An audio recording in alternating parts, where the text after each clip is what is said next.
or someone would ask me the other day, she's like, what are you going to do when you actually find someone really similar to you? Would you get along? I was like, gosh, no way.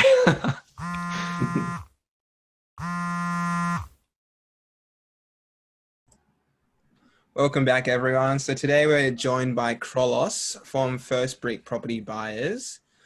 We've known Kyrillos for just a few weeks now, but we just wanted to invite him in so we can all learn a bit more about property, because I definitely know I'm a bit interested in it and a few of my mates are. So Kyrillos, can you tell us a bit about your business and the story behind it? Yeah, for sure. So thanks for having me on, firstly. So I run a property buyers agency business called First Brick Property Buyers Agency, like you mentioned. And essentially what we do is we represent the buyers in the property market. So it's quite a niche and new industry in Australia. Most people would know what a real estate agent does. They sell property on behalf of the seller or the person wanting to get rid of their property. And then most buyers are left to fend for themselves.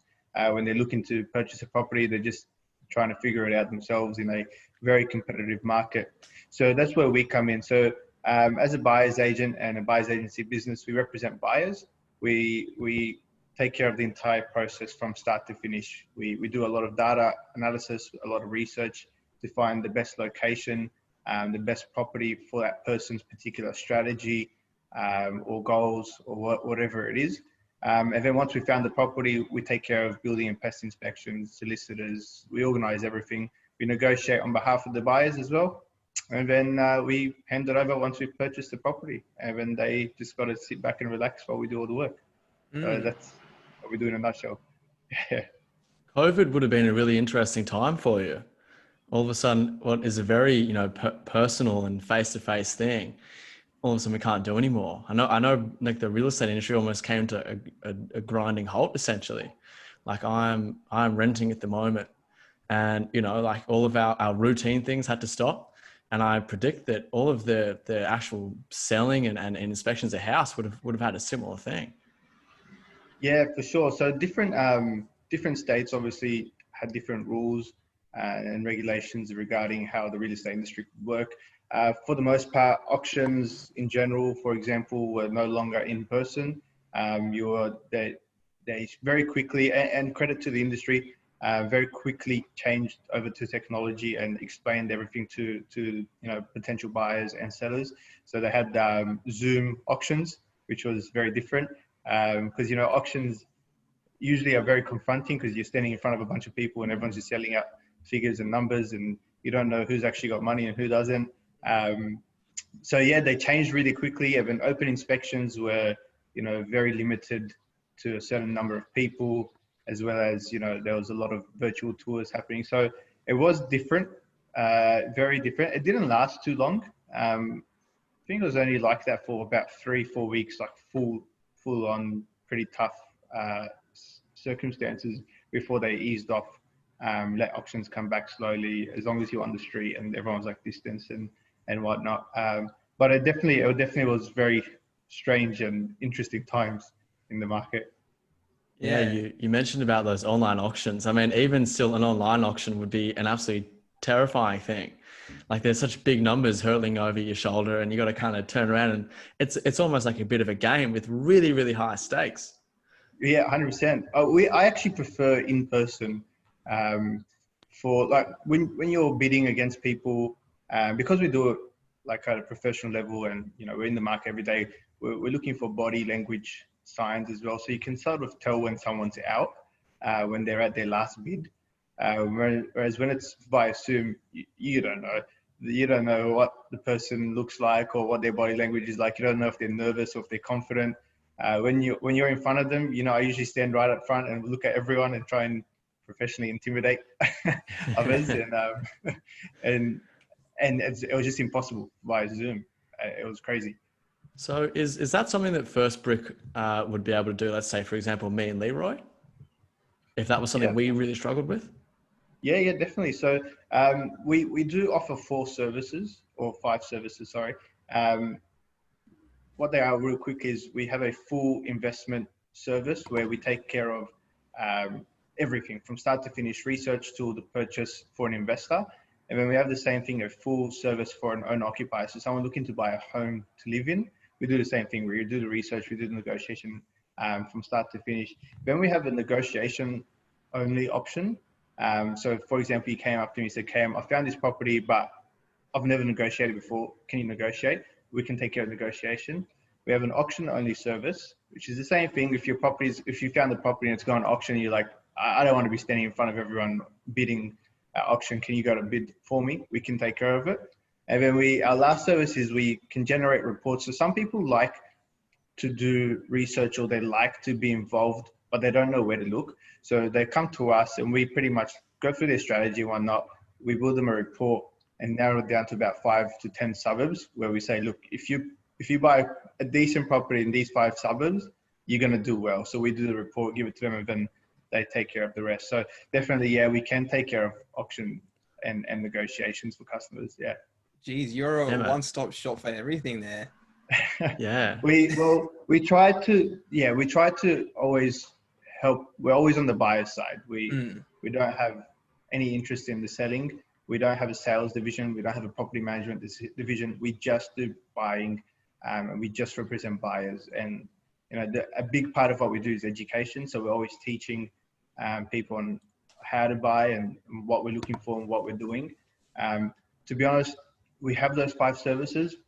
Very little people take up the negotiation or auction only service or even the report. Most of the time, everyone just goes for the full service because it's just, if you're going to get us to the negotiation, you might as well, if you get us to the negotiation or auction only, we're going to analyze the property anyway. And we're going to tell you, look, you probably could get a better return elsewhere. So when they start asking questions and they end up at the full service.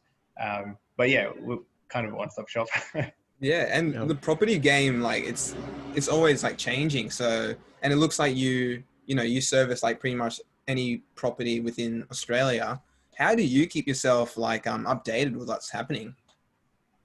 Yeah, it's we do take care of the entire country, and we look after all of Australia for one main reason is if we're based in Sydney, and if we only worked in Sydney and you came up to me and you said you had X amount of money and you wanted to invest, your best option may not be in Sydney. But if I only knew Sydney's market, or if we only worked in Sydney, I would be doing a disservice to you. I wouldn't be doing the best for you. So that's why we look at the entire country. How we keep up with it, it's literally, we've got so much data flowing through. And I was just, before we got onto this call, I was working on updating our data sheet. It's something I update manually. It's a very long process. Every state takes like 8 to 10 hours of manual updating of data, but that manual way makes sure I know what we're looking at and make sure, we're not just reading articles. I'm actually looking at the data and I know what's happening. So the only real way to know what's going on is to delve into numbers and do it yourself. So it's a long process, but it means that our customers get the best results. Yeah, like I know me and Leroy have started to do our best to research, and our research keeps coming up with the same answer of what the hell is going on. Because there's so much, it's like information overload. You get so many different opinions from here, so many different, aspects from there. And then there's the tricky part is there's so much risk involved, essentially, because it's a numbers game. And there's people out there to make money and they want your money, but you want their money. So essentially someone's going to win, someone's going to lose. And the main thing we keep kind of refining is you just got to get something within your means. What would be the best tip that you would give, me and Leroy, if we came to you on that first consultation? Yeah, I think my biggest tip, especially for people just starting out and young people like yourselves, would be start with the end in mind. So a lot of people do real estate backwards. They'll just jump onto realestate.com or domain. They'll be flicking through. They don't know what suburb they're in. They're just flicking through. They just find a nice house. They say, hey, that looks nice. There's a price tag on it. They say, that looks decent. They call the mortgage broker. They try and get finance for that property. that is the wrong way to do it. You're doing it backwards. What you should be doing, especially at your start, you should be saying, okay, I am whatever 25 years old, and I want to be, making a passive income by 40, or whatever my goal is. I need to know what my goal is first. And when you know what your goal is, then you can work backwards and then build your strategy. So if you don't know what you're trying to achieve, you don't know what you're buying. And that's the biggest mistake that everyone, if you've never been told to do it that way, you're never going to do it because you just don't know. But when you actually start thinking like that, you start thinking, okay, and your plan and your goals can change. I think I described it to someone once as, same thing with writing a business plan. You're writing a business plan, it's like your navigator. I want to get from my home to the CBD. So my navigator tells me the directions. On the way, there's an accident or there's roadworks. So the directions change. The goal is the same, but how we get there, might take a different alternate route.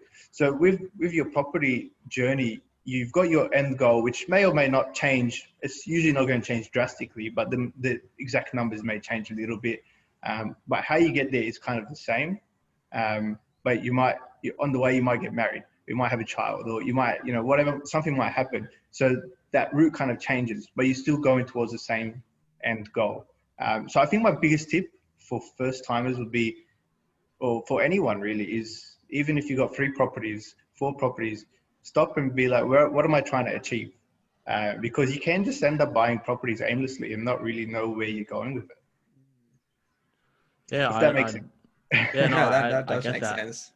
I guess to summarize that, you got to be able to be adaptable too, knowing that, you got to have that vision to know where you want to get to, but knowing that, a concrete plan in this crazy, ever-changing, dynamic world is probably not realistic. So knowing that, kid might pop out here, or, the love of your life might pop out over there, I think is important too. Yeah, for sure. I mean, no one predicted COVID last year. If someone did, they're lying. Unless it's Bill Gates. But it's just, you just can't predict huge things like that. But if you still have your kind of goal and your strategy, even with COVID, you can work around it, for example, which is a huge economic disaster, pretty much. You can still work around and navigate through that to get to your end goal. And so a big deterrent for me when it has come to property is that, I don't have enough money. And I've heard the same thing for all of my friends. I don't have enough money. How much money would investors like us, say just, your average job, you're making between 60 to 70K, your first property, how much would you actually need to get in the game? Yeah, magic question. It's, how long is a piece of string? It really depends. And this, I know this answer may frustrate you and maybe listeners, but it really depends on your strategy. But look, at the bare minimum, most banks will allow you to borrow at 10% deposit, but you would pay lender's mortgage insurance. Now, lender's mortgage insurance, if you're not aware, is an insurance to insure the bank, not to insure you. So you're paying extra insurance because you're borrowing a lot more money, and the bank is saying that insurance is for us, just in case you default, we're protected. But that insurance, that LMI that you pay is over the life of the term, so over the life of the loan. Sorry, so it works out to be very, very little per year. It might be $6,000 over 30 years, which as you can see works out to be very, very insignificant amount of money. So at 10% deposit, if you're looking to buy a $350,000, $400,000 property, you'd need $40,000, $35,000 to $40,000 plus stamp duty. If it's an investment property at $400,000, you might be looking at another 15. So say 55, and then other costs, like your solicitor fees and things like that. So you probably be looking at about 60,000 as a bare minimum to really invest in a decent property. I mean, you can invest in properties at 100, 200 grand and get in for really cheap. Most likely you're not going to get any returns out of those properties though, unless they're gem properties in the middle, you just found a diamond in the rough. But as a bare minimum, you're looking at I'd say 60,000 But again, it depends on your strategy and what you're trying to achieve. There is also guarantor loans, which gets you into the market for zero. If you have a guarantor, has to be a family member. Usually it's your parents. They can guarantee or be a guarantor that you will pay off your loan. And a lot of young people these days use parents as guarantors to get into the market with very little savings. So that is an option. Yeah. Okay. Yeah, I guess it would just be if you have that, that family backing to be able to get into it. And I 100%. guess it's one of those things where, money makes money. And if you're the bank of dad to access it, yeah, it's an incredible thing. But I guess it does go to show it makes sense why it can be a very daunting thing for some people. Yeah, for sure. I mean, I know people, close friends that have used guarantors. It is a big IOU, and it's, you have to have that relationship with your family, and they obviously have to have the financial backing to be able to help you out. But if they can, and you've got that relationship where it's cool that you're gonna, use your parents as a guarantor, it is definitely a great way to get into the market. The quicker you're in the market, the better, to be honest, because property, as most people know, is a long-term game. You're not making money in property tomorrow. It is a long-term game. And the money starts to really happen towards the back end of the 30, 20 years, whatever it is. So the earlier you get in, the better it is, essentially. So it is definitely an option, but yeah, you gotta check that risk with your family members, make sure that everyone's on board and that's what's going on. Yeah. And so say I've come to you, I have my strategy sorted. Yeah, I'm going to be a millionaire by I'm 35. Yeah, I'm going to be that. And so if you had to give me like maybe 4 tips, just so I could help you in the research process of suburbs or things to look out for an area, what would those 4 main things be? Yeah, look, you probably, the main thing you want to be looking at, I guess the first thing is population. So everything in economics, whatever it is, whatever you're selling, whatever you're buying, it's all a game of supply versus demand. So if you got a lot of supply and you got no demand, property is not going to go up in value. If you got good supply, good demand, it's an equal to balanced market. It's going to go up, steady market. If you got little supply and a lot of demand, the prices are going to go up. There's a lot of pressure on that supply because a lot of people wanting to buy a very little amount of property. So what you want to be doing firstly, I guess, is looking at population. It's very hard to get huge amounts of demand when you're in regional towns or regional areas, mining areas. There's no demand. There's no one's living there. There's no infrastructure. But when you're in Sydney, Brisbane, Melbourne, Adelaide, whatever, capital cities, there's a lot of employment. There's a lot of infrastructure. There's a lot of transportation. There's a lot of things happening. So people want to be in those areas. So you got a lot of demand. And the closer you are, I guess this is the second tip, is the closer you are to your CBD, the less land you got, so the less supply. So if you think of Sydney, for example, and you put Sydney on a paper in the middle of it, you draw a circle around that small circle, and you say that's your first 5 kilometer radius. That first 5 kilometer radius is very small. There's not a lot of property there, and it's very expensive areas. If you draw a bigger circle around it, you're in your 10K radius from that city. And there's more property, but it's still expensive. And the further out you go, the cheaper it gets, usually. There is exceptions to the rule, but usually the further out you go, the cheaper it gets because there's more supply and there's less people looking to those areas. So population will be one. Second one will probably be proximity to a CBD. Third, I would say, amenities, transportation, infrastructure. All of this is creating more demand to be in that area. And fourth thing I would probably look at is inventory levels or stock on market. So if you can find out, for example, how many properties in an area, in a suburb. So suburb X has 1,000 properties, and last year 100 of those properties sold, and then this year 200 of those properties sold. You're seeing that more people are selling compared to last year.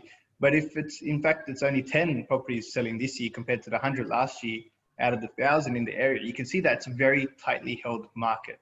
people get in and they hold for long term. They don't get rid of it. So you know that those markets, the harder they are to get, generally the better they are as an investment, because again, it's causing that scarcity. So you're looking for properties or locations with scarcity. I don't know if that's for or not, but essentially, you know, your location is the most important thing. If you do everything wrong, but get your location right, and you buy like an absolute lemon in a great location, that lemon's going to work. If you buy a great property in a lemon location, it's not going to work for you, or it's not going to work as well as buying a lemon in a good location. So location is very important. That was a great answer. That was I was trying to think of 4 little areas I could think of in property. I had none. So just do you have to rattle it off the top of your head? I'll be going with first brick. I appreciate it. We'll take care of you. When Don't I'm worry. in the game. So in terms of your competitive advantage, what's one thing that you can do every day that helps put you up on the next peg above people in the similar game as you? Is in like compared to other buyers agencies or just other? Yeah. Look, I think genuinely it's an educational and a genuine want to help. It might be really cliche, you know, customer service and all those answers, but the feedback I get from every single person that we ever work with is you actually care. So my background, I'm an optometrist. You know, I have a master's in optometry, and I worked as an optometrist for many years. And optometry pays decent money. It's a very cruisy career. You can make decent money. You go work 9 to 5, you come home, that's it, you're chilling. I dropped it in a heartbeat when I realized this is what I want to do. And simply because I love to educate and I love to talk about property, and this could go for 4 hours, but you guys are busy. And I genuinely think it's, you know, when I'm buying for a customer, it's me buying for myself, me buying for my family, and it's me knowing if I stuff this up, that person is not going to be able to create well. And if I get it right, that person's going to have a better future. And I have problems sleeping because, you know, I'm always thinking, I don't need my conscience weighing on me as well of me not doing a good job. So it's, I don't know if that's a good answer or not, but it is genuinely, I think the answer is we genuinely care about what we're trying to do, and we're trying to get the best results for our customers. You've got a and we're always passion to help happy to people. teach. Yeah, 100%. We get customers that, look, we get 2 types of customers. We get, you know, very busy professionals that say, we don't care. Just let us know when to sign the contract at the end. And then we get the flip side, which we want to know what's going on. Teach us, let us know. And you know what? We love both, but we love to talk to people about property. That's why we do it. That's why we have our own podcast. That's why we do what we do. So we love to educate, we love to help. I guess that's the biggest point of difference. Obviously, we're very good at what we do as well. So we're going to get you good results. But I think it's just a genuine passion to help people generate wealth. And like, I keep hearing you say we. So how many people are in your team?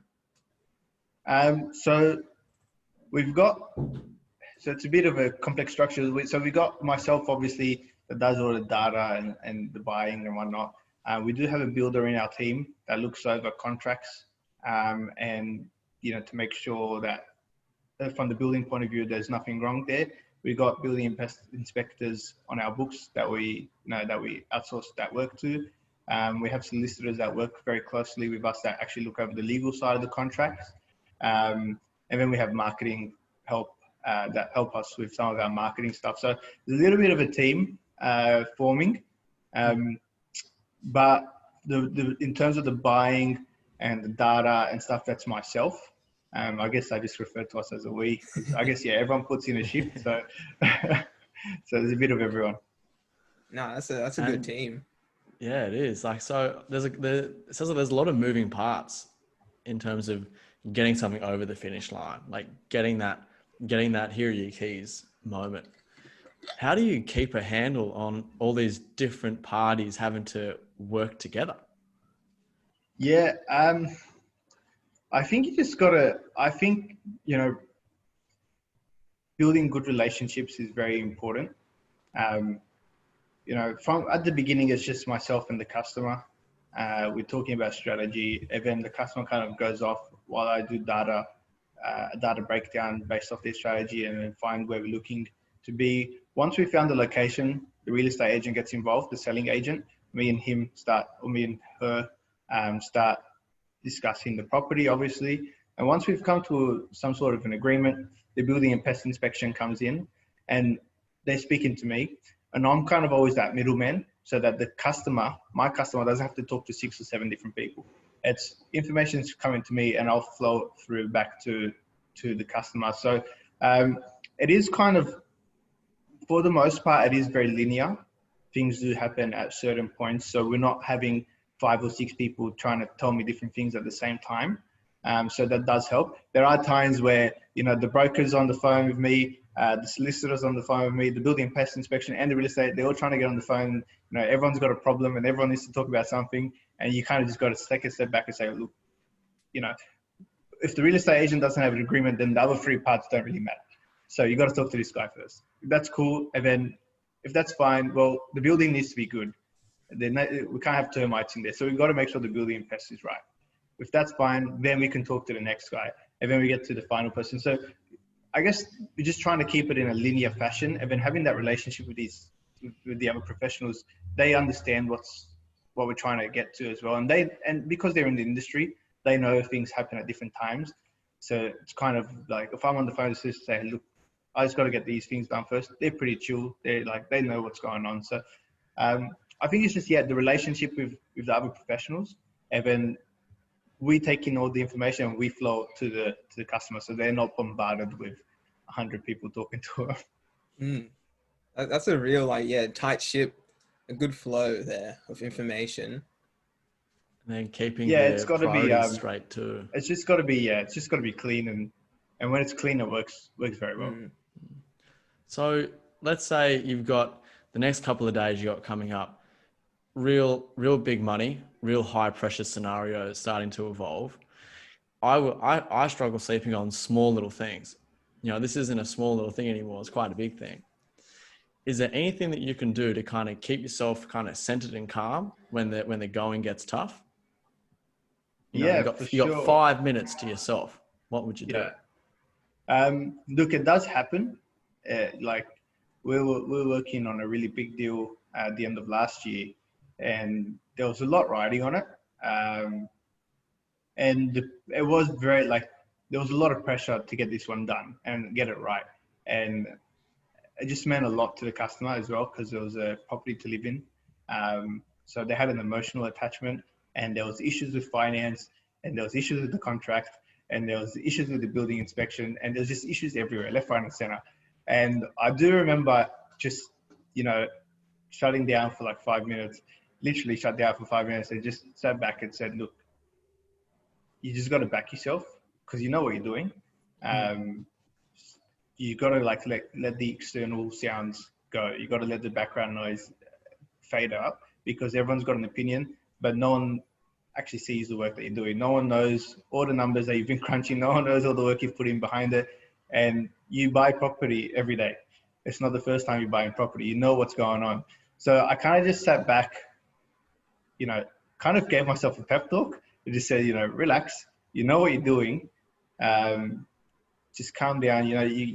My customers putting pressure on me as well. Oh, what's going on? We need to get this done. Because they're stressed. It's their home. It's their future home. You kind of just sat back and let things kind of flow off, go behind you, and then just when you're back into it, say, all right, what's the first thing we've got to do is talk to this person. All right, what's the problem? What's the solution? All right, let's get solutions. We don't need problems. We've got too many problems.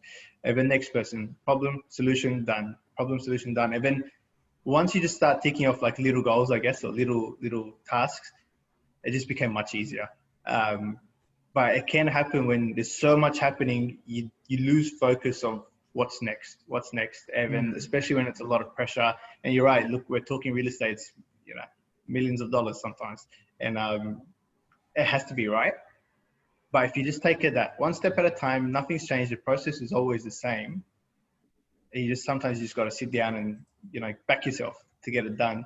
And then it just gets done. And once we were done, actually, my customer called me and they were so happy, and and there was a little gift for me on the side, and I was fist pumping the air when I was done. Like, it was a very good moment. But yeah, I think it's just kind of, you just got to close your eyes and back yourself. You know what you're doing. It's not the first time you've done it. It's just, there's a lot of people talking. Just get rid of the background noise. It sounds like you've gotten really good at controlling that emotional response to the high pressure scenario. Like, it sounds like you're able to filter out what's all emotion, and then stick to just, that core concept of, what am I doing? It's buying and selling property, and just be able to let everything else kind of just float straight by you. Oh, they're crying on the phone. This person wants this in yesterday. And so to keep your eyes on that thing in front of you, I think it's so important. But it's so hard to teach. I think it just comes from experience. Yeah, it's such a hard skill to be able to just zero in on the goal, on the target, with all these background noise happening. Yeah, definitely. I know. I appreciate you saying that. Looks like I've mastered it or got it down pat. Look, there's a lot of times where it's not, and it's just. But I think it's just going back to the experience of, I've done this before. I've had these problems before. At the end of the day, we know what we're doing. You just gotta remember that and just go back to that. But yeah, look, everyone struggles with it. No matter who you are, sometimes it's a lot of pressure, and sometimes you get stressed. But it's just important to go back to your roots, and this is what we do. We know what we're doing, and if I don't know how to do it, this guy doesn't know how to do it. That's kind of how I get through it as well. So that's what we do, I guess. Yeah. And fake it till you make it. Fake it till you make it. That's it. That's the motto, isn't it? Fake it till you make it. Like, I mean, you can kind of fake it, but you get found out pretty quickly in this world. And how do you attract new customers? Yeah. So my marketing strategy, look, because it's such a niche industry, a niche service, and a lot of people don't know what it is. A lot of the marketing is tailored to educating people about what a buyer's agent does, rather than a typical sales poster or whatever it is. It's more, this is what we do, this is how we can add value, and we're going to keep giving you value for free. So all our marketing is pretty much free education, free content. So I know you guys have seen our page, but like our Facebook, Instagram, it's just free content on a daily basis. Sometimes we're pumping our own horns and putting up our reviews and whatnot, but most of it is like just free education. The podcast that we run, it's just, we're talking about property, different topics every week or two, and we're just giving out free info. And the idea is that when you think of property, you think of First Brick. And then when you think, if you got a question, people got questions, they can ask us, even if they're not customers. That's cool. We'll help. We'll answer your questions, no problem. But then that person will go and they're at the barbecue talking about property. And, oh, how did you know that? Oh, that guy from First Brick, bloody legend. He told us, he told us about this stuff and whatnot. And then, people ask us questions, and when they talk to us, they realize that sometimes it's more complex than you think. And when you're spending hundreds of thousands of dollars, if not millions, you kind of want to get it right. So if there's an expert doing it or someone that does it on a daily basis, get them to do it. So I guess the marketing strategy is just free information and content. I listen to a lot of Gary Vee, so it's just a lot of pumping out content on a daily basis pretty much. Yeah, so I don't know if it's the right marketing strategy or not, but that's the marketing strategy we're going with. And look, it seems to be working. And once we get that out, and then word of mouth, once we're doing more customers and they're happy, they tell their friends, and then they come to us, and then hopefully it just keeps flowing. Yeah, we've been looking at a bit of marketing, and like that creating the value for the person first I think that's the way to go, because no one likes getting shit just shoved down their throat. But like, if you, if you show like, what you're doing, you're not like, ramming things down people's throat. Like, yeah, they'll start talking about it. Like I'll tell my mate about this podcast about who we just talked to. So that's the Yeah, word Yeah. of mouth is the way to go. And they can see I that appreciate it. passion, that passion for That, teaching and just wanting to help people. yeah. Yeah, that's it. And I think, yeah, like, I don't know if you guys listen to Gary Vee a lot or not, but, he's, give, everyone ask at the end. Mm. And it's what we're just doing. We're just giving out information, giving out help, and then someone's going to ask, and that person will lead to more people, and it'll just grow organically, hopefully. Yeah. We've been doing all right, so hopefully it keeps going. So as we start to wrap up, how can the people listening right now get in touch with you, find this information, buy a And start property? learning. They can start learning themselves. Yeah, for sure. So we're on everything pretty much: Facebook, Instagram, LinkedIn. You can find us First Brick Property Buyers Agency, or I know it's long. If you type in First Brick Property, we'll come up. We'll be the first one that comes up. We are on YouTube as well, First Brick Property. We do have a podcast as well, First Brick Property. We've made it very simple. Type in First Brick Property and we're going to pop up. Facebook, Instagram, YouTube, LinkedIn. We were on TikTok for a little bit, but I didn't really know how to use it. So I got rid of it. I wasn't sure how to do that. But also you can just shoot us a message on socials if you need to.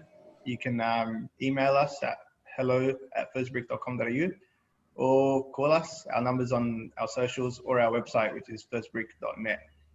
So we're everywhere. If you can't find us, you're not looking.